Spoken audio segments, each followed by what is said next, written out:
부모님들, 그중에서 특별히 한국 부모님들은 자녀 사랑에 유다릅니다.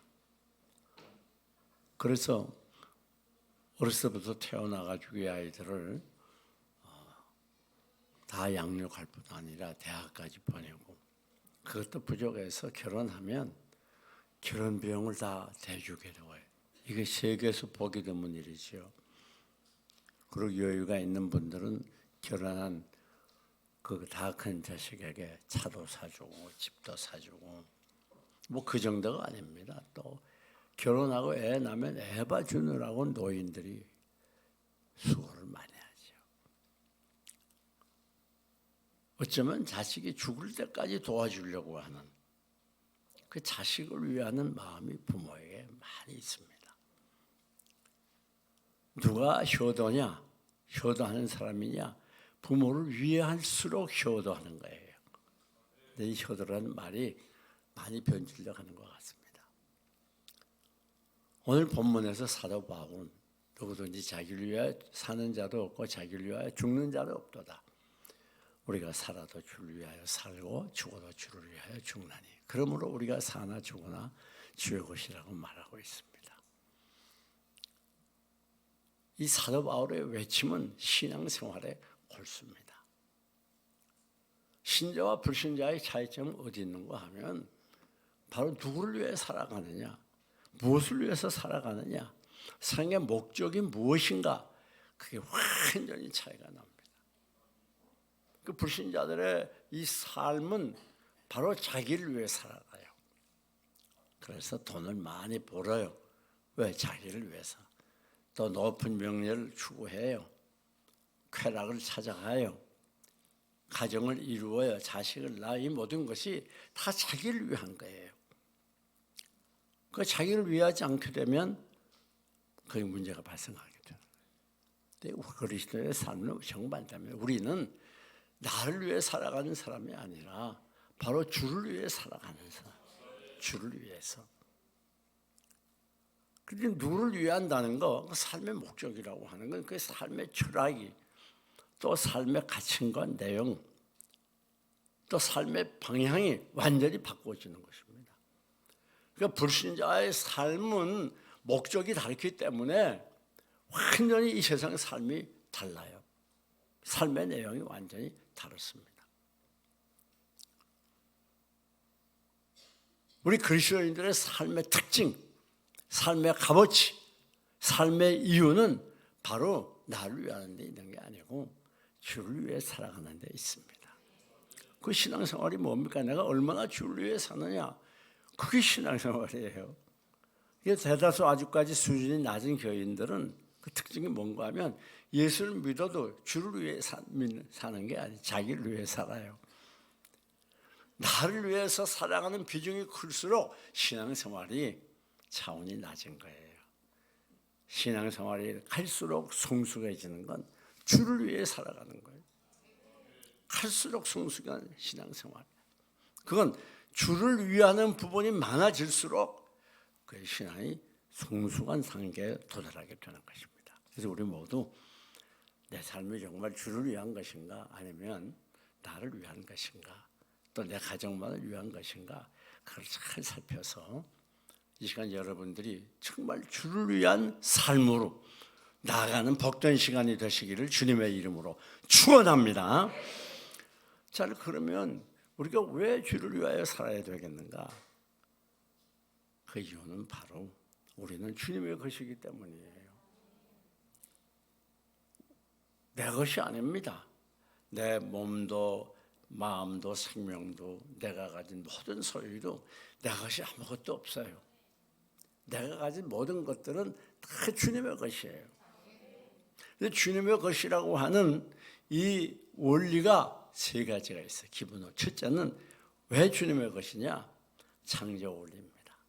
하나님이 우리를 창조하셨어요. 그리고 세상 다른 만물과 더불어 완전히 다릅니다. 우리는 하나님이 친히 손으로 빚어서 만드시고 이 코에다가 생기를 불어넣었어요. 그래가지고 사람이 됐다고 말이에요. 그러니까 우리가 자연히 하나님의 것으로 살아가야 되는 게 당연하죠.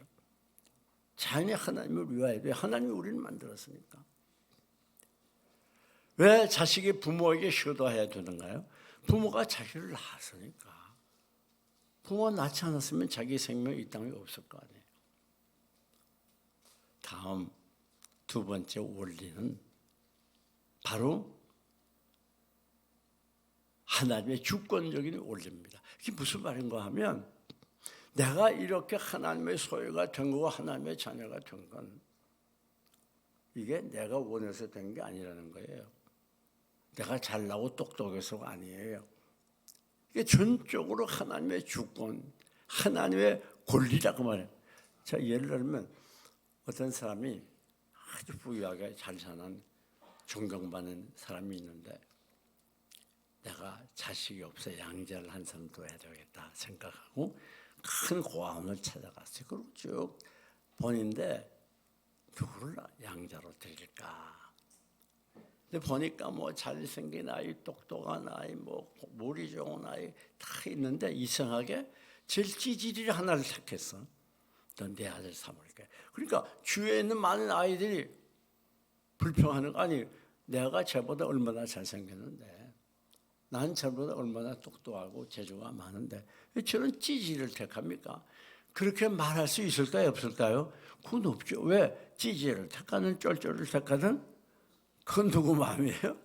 그건 양자를 드리는 아버지의 마음이에요. 그건 권리라고 말이에요. 마찬가지로 하나님이 많은 사람들 가운데에서 우리보다 훌륭하고 똑똑한 사람들 많이 있는데 하나님이 우리를 택했어요. 부족하고 불신자들에 비해서 못나고 재주도 없고 견도 좋고 비교가 안 되는 경우도 많이 있지만 그러나 하나님이 우리를 택한 것은 완전히 하나님의 주권적인 이걸 바꿔 말하면 우리 입장에서는 하나님의 은혜죠. 그러니까 이 고아 중에서 찌질이가 양자로 선택을 받았다. 그 아이의 입장에서는 그 은혜죠, 은혜. 그렇잖아요. 아무 자격이 없는데 그렇습니다. 오늘 우리 하나님께 감사하며 살아야 되는 이유는 우리는 하나님의 주권으로 선택을 받았다는 거예요. 뭐 잘나고 똑똑한 게 있어서 선택받은 게 아니에요. 놀라운 일이 아닐 수가 없습니다. 놀라운 일이 아닐 수가 없어요. 그러니까 우리는 하나님의 것이 됐으니 이제는 내가 가진 모든 건 내 것이 하나도 없어요. 다 하나님의 소유예요. 다 하나님의 소유예요. 근데 우리 착각하기 쉬워요. 이게 내 것으로 착각하는 경우가 많습니다. 사람들이. 우리가 가진 것은 내 것이 아무것도 없어요. 우리가 가진 것은 소유권이 누구에게 있어요? 하나님께 있는 거예요. 회수권이 또 누구에게 있어요? 하나님께 있는 거예요. 그렇기 때문에 우리는 늘 감사하면서 살아야 돼요. 근데 여러분, 하나님께서 나에게 다른 사람보다 많은 물질을 주셨어요. 감사한 일이죠. 그러나 우리가 꼭 기억해야 되는 건 그건 나를 위해 주신 게 아니다. 그것까지도 다 누구 거예요? 하나님의 것이에요.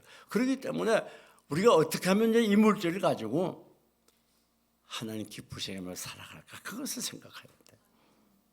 차원을 높여야 돼요.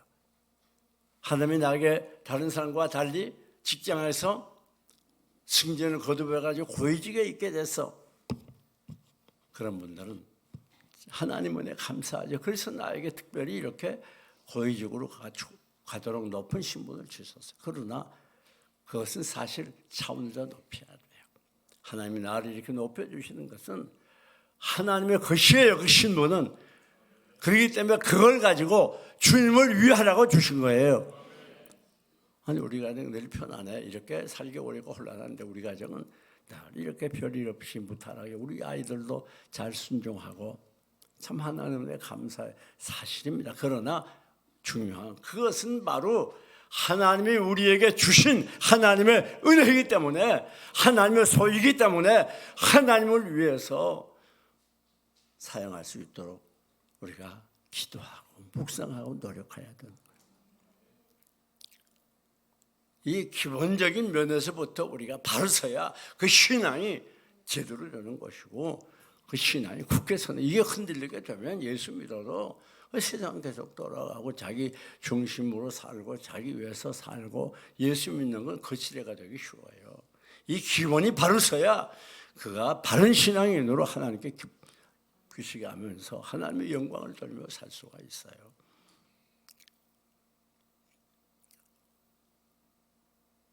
두 번째, 우리들이 하나님께 영광 돌리는 하나님의 소유가 되려면 어떻게 해야 되는가?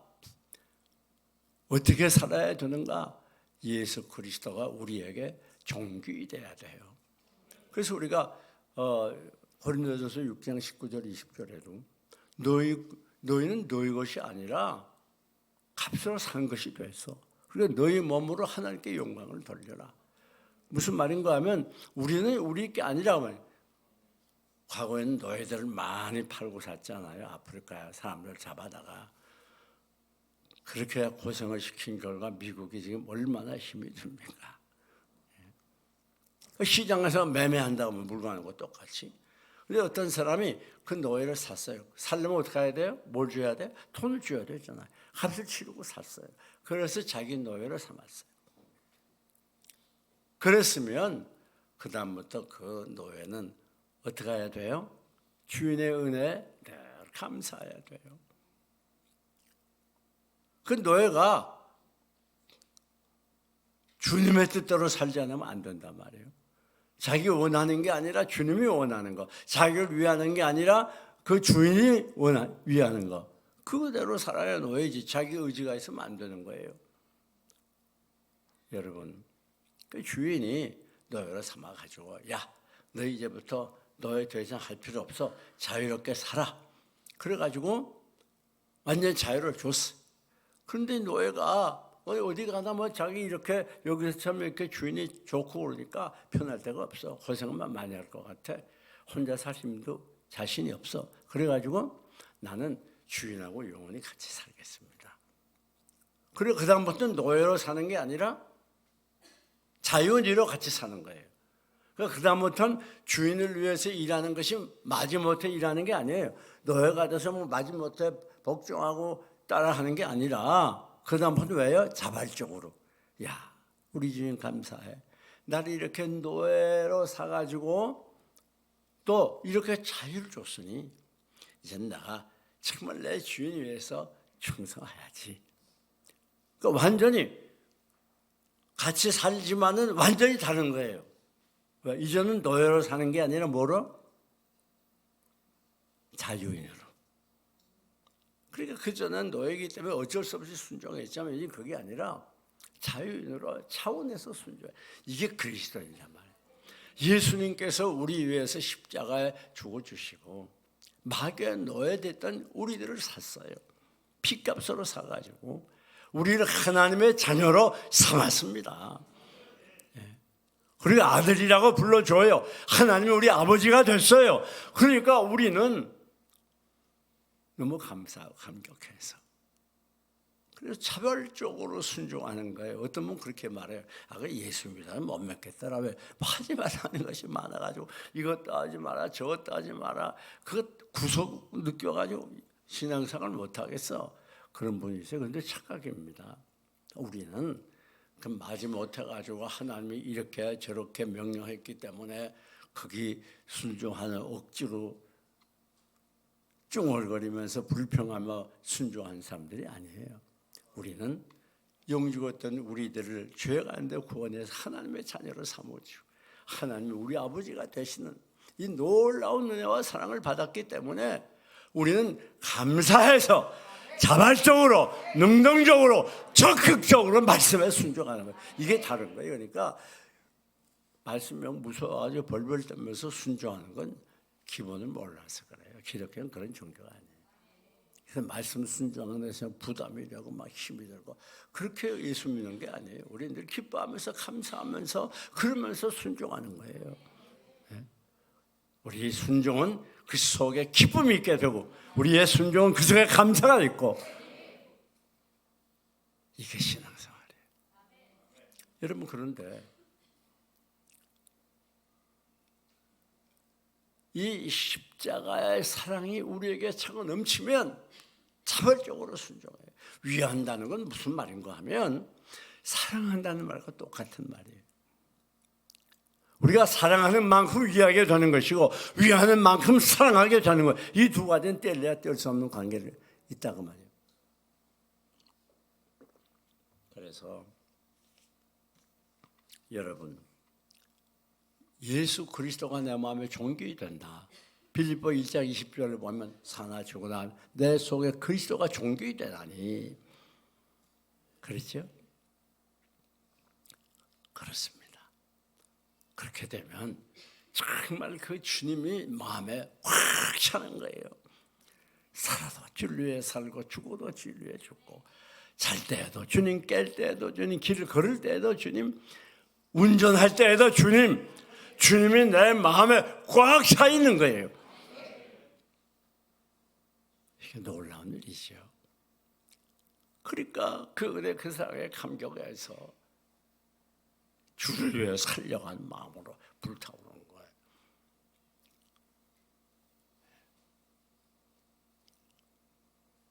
사랑하는 여러분, 이게 신앙생활이에요. 신앙생활은 마지못해 하는 게 아니에요.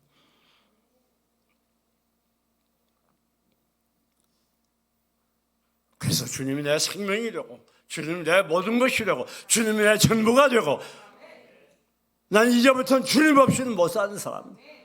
물질 없어도 살 수 있고 명이 없어도 살 수 있고 쾌락 없어도 살 수 있어. 아니 아무개 사람이 없어도 살 수 있어. 그러나 난 주님 없이는 살 수 없는 예수님이 내 생명이 되고 모든 것이 되고 전부가 되는 그 자리까지 나가야 그래야 그 참 신자예요. 이게 참 신앙이에요. 교회 왔다 갔다 하면 신자가 되는 게 아니에요. 이 높은 차원에까지 올라가야 돼요. 예수는 내 생명 또한 나의 기쁨 예수 없이 내 영혼 잠시도 못 사네 예수여 예수여 내 중심에 오셔서 예수 한 분만으로 만족하옵니다. 물을 떠난 고기가 혹시 산다 하여도 예수 떠난 심령은 사는 법이 없네.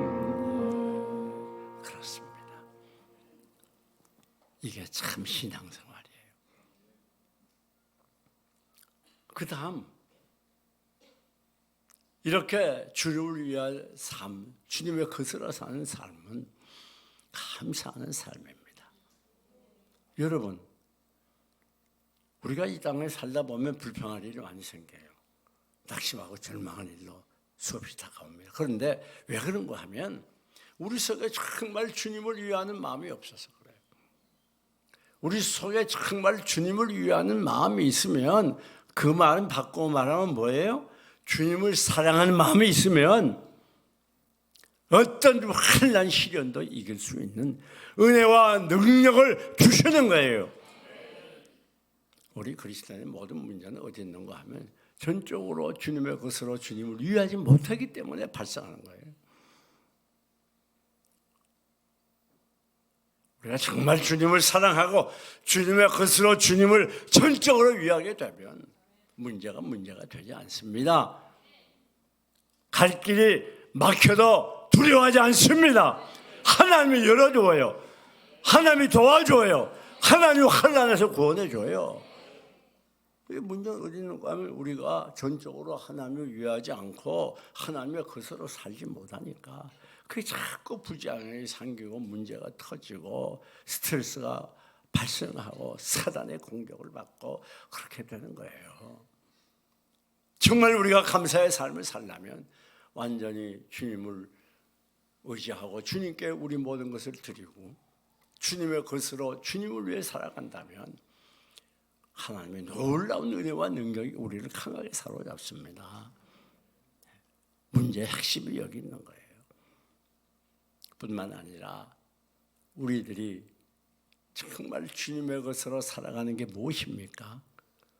다음은 주를 위해서 봉사하는 거예요. 여러분, 오늘 우리가 때로는 봉사가 부담이 돼. 때로는 짜증이 나. 왜 그런 줄 알아요? 주님을 위하는 마음이 적어서 그래요. 내가 내 모든 가진 것이 다 주를 위하는 것이라고 하는 확실한 믿음이 부족해서 그래요. 정말 내가 주님을 위한, 내가 가진 모든 것이 주님을 위한 것이라면 주님을 위해서, 주님의 몸된 교회를 위해서 우리가 봉사하고 헌신하는 게 왜 그게 짜증나겠습니까? 주님을 위하는 마음이 강할수록 그 봉사에 기쁨이 넘치고 은혜가 충만하고 그 적극적인 봉사가 되고 충성에 충성을 더하고 그 봉사에 많은 열매를 맺게 되는 거예요. 내가 얼마나 주님을 위하는가. 주님을 위하는 마음이 적으면 주의 것이라고 하는 믿음이 적어지면 자연히 봉사가 부담이 돼요. 짜증이 나요. 봉사하지 않을래. 아예 다 바쁜데 뭐 어떻게 교회 가서 맘나 그렇게 살아. 그런 생각이 드는 건 아직까지 내가 주님의 것이라는 것을 몰라서 그래요. 이 세상 가장 귀한 것은 주님의 것입니다. 내가 주를 위하면 하나님이 우리를 위해 주세요. 내가 전적으로 주님을 위해 주님의 것으로 살아가면 하나님 우리의 인생을 완전히 책임져 주시고 보장해 줘요. 그래서 빌립보 2장 30절을 보면 에바브로 뒤돌아가는 인물이 나옵니다. 에바브로 뒤돌아가 죽기에 이르러도 자기 몸을 두려워하지 않았다. 즉 병이 들었는데도 죽게 생겼는데도 자기 몸을 돌보지 않았다고 그랬어요. 그 왜 그렇게 되는가? 왜 주님을 위해서 많은 순교자들이 기독교 2000년 사이에 피를 흘렸던가? 내 모든 것은 주님 거라고 하는 걸 확신했기 때문에. 주님이 원하시면 내 물질도 명예도 내 부귀도 내 생명까지 난 드려야 돼. 이건 내 거 아닙니까? 이 주님을 나는 주님의 것이라고 하는 신앙이 기본적으로 기초되지 않으면 신앙생활을 제대로 할 수 없는 거예요. 주님을 위하게 될 때에 주님을 위하는 삶의 내용은 바로 복음을 전하는 겁니다. 복음 증거예요. 왜? 주님이 가장 걸 원하시니까. 우리가 주님을 위한다고 하면서 주님 가장 원하는 일 안 하면 되겠냐고요. 우리가 주님의 몸이라고 하면서 주님은 머리인데 머리 대신 주님의 명령을 거스르면 되겠나. 예루살렘과 유다와 땅끝까지 이르내 증언이 되라고 마지막 승천함을 사신 유언의 말씀인데 그걸 유언의 말씀까지 우리가 거부한다면 어떻게 주님의 곳으로 살아갈 수가 있어요. 우리 교회가 개척하고 10년 전에 개척 시작해서 지금까지 끊임없이 한 게 뭔지 압니까? 계속 전도했어요. 지금도 계속 전도하잖아요. 매일. 아니 코로나 때에도 나가서 매일 전도했어요. 코로나 때도 하루도 안 빠져. 그러니까 지나가는 사람이 너 미쳤나 저? 미치고 하는 소리 들어가면서까지. 왜? 주님의 것인 줄 알기 때문에. 사랑하는 여러분, 꼭 기억하세요. 우리는 주님의 것이라는 거, 주님의 소유라는 거. 그래서 우리의 모든 것은 다 주를 위해 사용된다는 거. 그래야 참 신자라는 걸 알아야 돼요. 그래서 사도 바울은 사도행전 20장 23절 이하에서 내가 달려갈 길과 주 예수께 받은 사명, 그 은혜의 복음을 전하려 하면은 내 생명을 조금도 귀한 것으로 여기지 않는다고 그러지 않았습니까? 그게 참 신자예요. 우리는 세계 단 하나의 기독교 도시로 이 세령시를 만들어야 될 의무가 있습니다. 그렇지 않다면 뭐 한다고 교회 설립을 해요? 그럼 우리 하나님 얼마나 기뻐하시겠어요? 저 평양에 김인집이라고 하는 우리 나이가 있었는데 하나님을 잘 믿었어요. 근데 그 아버지는 불신자일 뿐 아니라 아주 믿는 사람을 핍박하고 미워하는 사람이었어요. 그래가 아들 보기에만 죽이겠다고 으르렁거립니다. 그래 여기저기 피해 다니는 어느 날 집에 숨어 들어갔는데 그걸 알고 아들 눕혀놓고 그에 올라탔어요. 그리고 죽이겠다고 달려듭니다. 그러니까 이 아이가 아버지, 내 몸은 아버지가 낳았으니 마음대로 하세요. 그런데 이 영혼은 하나님의 것입니다. 죽이려고 하면 죽이세요. 난 하나님 믿지 않을 수가 없습니다. 그래서 막 우는 거예요. 그 어린아이가 막 울면서 그러니까 이 아버지가 볼 때, 야, 아니 도대체 예수교가 뭔데 이 아이가 이렇게 하지? 생명까지 버릴 각오를 하고 그래가 선교사를 찾아갔대요. 가서 말씀을 잘 듣고 예수를 믿고 진남포 교회 세우고 거기 학교까지 세웠다고 하는 실화가 있어요. 사랑하는 여러분, 말씀을 정리합니다. 우리는 다 누구의 것이라고요? 주님의 것, 내 것이 아니에요. 그래서 주님의 것이니까 주님 위해서 살아가야 되고 주님의 것으로 어떻게 살아가야 돼요? 늘 주님을 존귀히 여기고 귀한 본으로 보시면서 험한 세상에 감사할 조건이 없었나요? 감사하면서 또 주님과 몸된 교회를 위하여 죽도록 충성 봉사하면서 더 나아가 복음을 만방에 전하되 이 세정식 하나만이라도 우리가 복음하고 성취하여서 세계 유일의 기독교 도시를 만들자고 하는 목표 가지고 여러분들이 주님의 것으로 살아가시기를 주님의 이름으로 축원합니다.